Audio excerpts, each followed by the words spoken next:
Bom dia, boa tarde, boa noite, alunos do terceiro ADM1. A aula hoje é de pesquisa e inovação tecnológica e o tema é um tema muito bacana, atual. O tema é fake news. Apesar de parecer recente, o termo fake news, ou notícia falsa em português, é mais antigo do que a gente acredita. Essa expressão é usada desde o final do século XIX e o termo é inglês, mas se tornou popular no mundo todo para denominar informações falsas que são publicadas, principalmente em redes sociais. O que significa fake news? Não é de hoje que mentiras são divulgadas como verdades.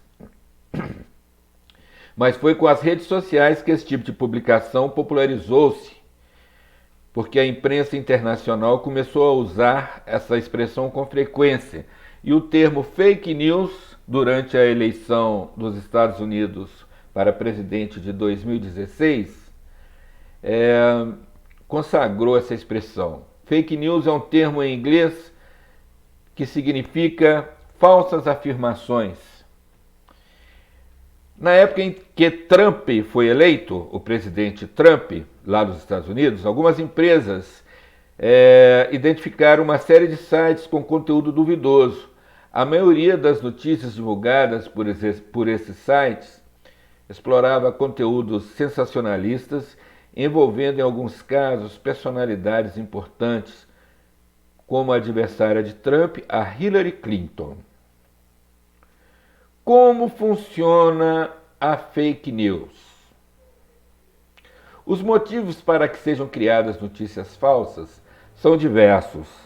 Em alguns casos, os autores criam manchetes absurdas com um claro intuito de atrair os acessos aos sites e assim faturar com a publicidade digital. No entanto, além da finalidade puramente comercial, as fake news podem ser usadas apenas para criar boatos e reforçar um pensamento por meio de mentiras e disseminação de ódio. Pesado, hein? Dessa maneira, prejudicam-se pessoas comuns, celebridades, políticos e empresas. É isso que acontece durante os períodos eleitorais, nos quais empresas especializadas criam boatos que são disseminados em grande escala na rede, alcançando milhões de usuários. Olha, no caso lá do presidente dos Estados Unidos, haviam 3 agências russas que estavam espalhando informações falsas pela internet, e isso influenciou as eleições de 2016. Aqui no Brasil também, na última eleição, nós tivemos uma influência muito grande de fake news na eleição presidencial que nós tivemos, né? Existem grupos que trabalham espalhando boatos. No entanto, não é fácil encontrar essas pessoas, esses grupos, que atuam com isso, porque eles operam na Deep Web. A Deep Web é uma parte da internet não oficial, oculta, escondida, e é uma parte da rede que você não consiga acessar pelos mecanismos de busca, como o Google. Ela, portanto, fica oculta para o grande público. Vou dar aqui um exemplo aqui de... Ó, tá vendo esse caboclo aí, ó? Um capuz. É como se ele estivesse aí na Deep Web fazendo uma fake news, tá vendo? Se bem que na sala de aula nós temos um monte de gente assim. Vamos embora. Para disseminar informações falsas, é criada uma página na internet e um robô é criado pelos programadores desses grupos. Gente, o robô não é um robô assim, robô do Bolsonaro, não, sabe? Aquela máquina, né? O robô é um programinha de computador que faz a disseminação das fake news. Quanto mais o assunto é mencionado nas redes, mais esse robô está atuando, esse software, cujo nome é robô, chegando a disparar informações a cada 2 segundos, o que é humanamente impossível de se fazer. Com tamanho volume de conteúdo, pessoas reais ficam vulneráveis a fake news e acabam compartilhando essas informações. Dessa forma, está criada uma rede de mentira com pessoas reais. Como os responsáveis pelas fake news atuam geralmente em uma região da web que é oculta, já falamos sobre isso, a Deep Web, para a grande maioria dos usuários não é fácil identificá-los e, consequentemente, puni-los. Além disso, essas pessoas usam serviços de fora do país em lan houses que não exigem identificação. Vamos falar agora exemplos de consequência de fake news. Qualquer tipo de informação falsa, da mais simples à mais descabida, induz as pessoas ao erro. Em vários casos, a notícia contém uma informação falsa cercada de outras verdadeiras. Observem, eles colocam as informações falsas, as fakes, misturadas com as informações verdadeiras para que ela pareça verdadeira. Muita gente não percebe e vai na onda e sai compartilhando aquilo, porque nunca uma fake news vem sozinha, geralmente ela vem no meio de alguma coisa verdadeira, ela pega um gancho, ela pega uma carona com uma coisa que aconteceu e vai. É principalmente nessas situações que estão escondidos os perigos das fake news e suas consequências podem ser desastrosas. Olha esse caso aqui que aconteceu, ó. Esse caso ficou conhecido porque chegou ao extremo. Foi o da dona de casa Fabiana Maria de Jesus, que morreu após ter sido espancada por dezenas de moradores de Guarujá, no litoral de São Paulo. Isso aconteceu em 2014. A revolta dos moradores foi em virtude de informações publicadas em uma rede social com um retrato falado, era um desenho, de uma possível sequestradora de crianças para rituais de magia negra. A dona da casa, coitada, parecia com a pessoa que foi desenhada no retrato falado e por isso foi confundida com a criminosa e acabou sendo linchada por moradores. Olha o perigo que é uma fake news. Outro boato que tomou conta das redes e influenciou diretamente o calendário de vacinação infantil foi o de que algumas vacinas seriam mortais e teriam matado milhares de crianças. O impacto foi tão grande que doenças como sarampo, do qual o Brasil já tinha ficado livre, voltou a acometer as crianças. Em época de eleições, é comum candidatos ou eleitores usarem mentiras para levar vantagem. Com a presença de tantos eleitores nas redes sociais, uma mentira bem plantada pode alterar os rumos de uma eleição, como no caso das eleições de 2016 nos Estados Unidos.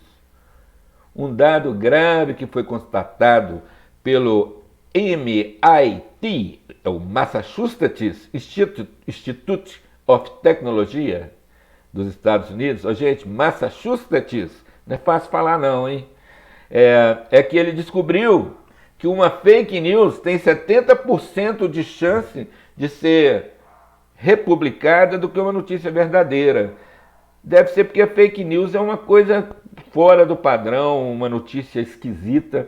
Então eles fizeram uma pesquisa, esse MIT, e descobriu que a tendência do povo de... como é que eu vou dizer? De transmitir, republicar, compartilhar fake news é muito maior do que do pessoal falar a verdade. E agora nós vamos terminar o nosso estudo de hoje falando como combater as fake news.